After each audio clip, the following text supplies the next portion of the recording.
এবং ক্যাম্পাসের বাইরে আছে রাস্তায় সব বাসায় যে দোকান আছে রাস্তায় রাখা ঢুকছে কেউ যাতে না করে।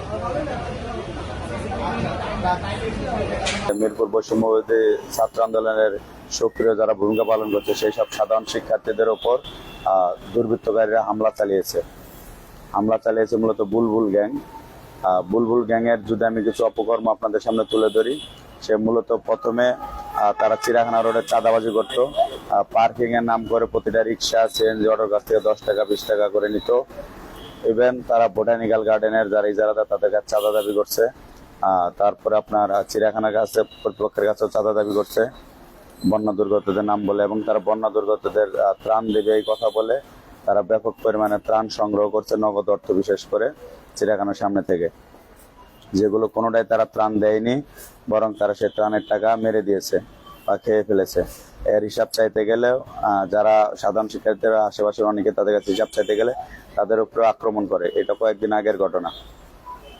তো কিউরেটর, চিড়িয়াখানার যে কিউরেটর তিনি আমাদের পরিচিত, তো তিনি আমাদের ডাকছিল, আমাদের প্রতিনিধি দল তাদের সাথে গেছিল দেখা করতে, এবং ওই বুলবুল গ্যাং যারা আছে তাদেরও ডাকা হয়েছিল। দুই পক্ষ মিলেই ওটার ভিতরে বসে একটা সমাধান হয়েছে যে তারা আর এখানে ত্রাণ তুলবে না, কোনো প্রকার ঝামেলা করবে না, কোথাও কোনো ছাতা তুলবে না, এটা সম্মত হয়। কিন্তু 3-4 দিন না যেতেই তারা আবার এই কার্যকলাপ শুরু করে। কার্যকলাপে আমরা বাধা দিলে তারা ফেসবুকে পোস্ট দেয়। এই বুলবুল গ্যাং, বুলবুল নিজে তার আইডি থেকে ফেসবুকে পোস্ট দেয় এবং বিভিন্ন ধরনের মিথ্যা অপচার চালায় এবং তথ্য ছড়ায় যেগুলো বিভ্রান্তিকর। বিশেষ করে সিফাত ভাই, দোলা আপু, আকিব ভাইদের নামে বিভ্রান্তকর তথ্য চালায়। কিন্তু এই সিফাত ভাই, দোলা আপু, আকিব ভাই এরাই মিরপুরের আন্দোলনের সবথেকে বেশি সক্রিয় ভূমিকা পালন করছে, আর সামনে থেকে সকল লিড দেওয়া তারাই দিছে। তো তাদের বিরুদ্ধে বিভিন্ন ধরনের অপপ্রচার চালায়, যার কারণে সাধারণ শিক্ষার্থীরা অনেকেই তাদের পোস্টে নানান ধরনের কমেন্ট করে।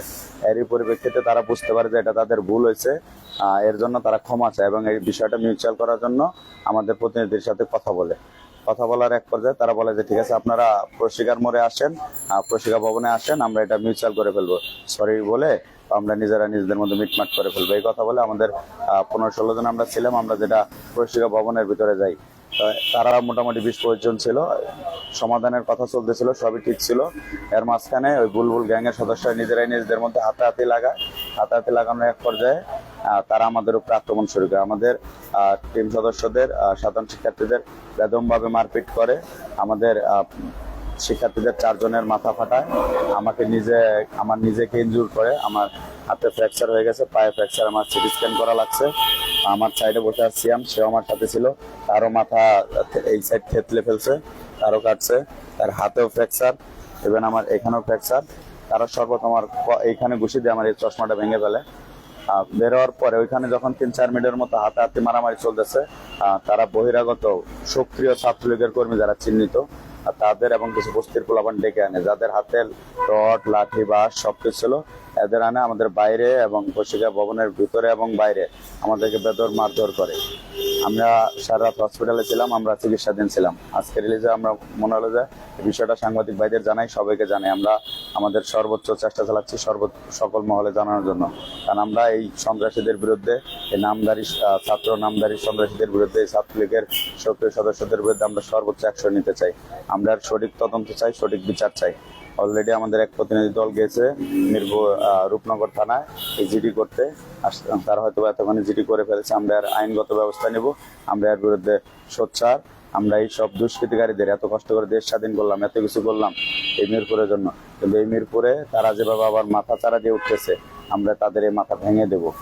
আমাদের কথা ক্লিয়ার, আমাদের হুঙ্কার ক্লিয়ার। আমরা এইসব যারা এই সন্ত্রাসী কার্যক্রম করে, যারা এই ধরনের স্বৈরাচারের কাছে সরকারদের সাথে ছিল, যারা এখনো তাদের সেই মনোভাব থেকে বেরিয়ে আসতে পারেনি, তাদের জন্য একটা কথাই বলবো, আপনারা সাবধান হয়ে যান। আপনারা আমাদের উপরে আক্রমণ চালিয়েছেন, সাধারণ শিক্ষার্থীদের উপরে, কয়েকদিন পর সাধারণ জনগণের উপরে আক্রমণ চালাবেন, আমরা কিন্তু এটা বরদাস্ত করবো না। আমরা এটা হতে দেবো না। আমরা এর সর্বোচ্চ প্রতিরোধ গড়ে তুলবো। আমরা আপনাদের কাছে একটাই রিকোয়েস্ট করবো যে আমরা একটা সঠিক তদন্ত চাই, এই সব সন্ত্রাসী চাঁদাবাজদের আমরা রুখতে চাই।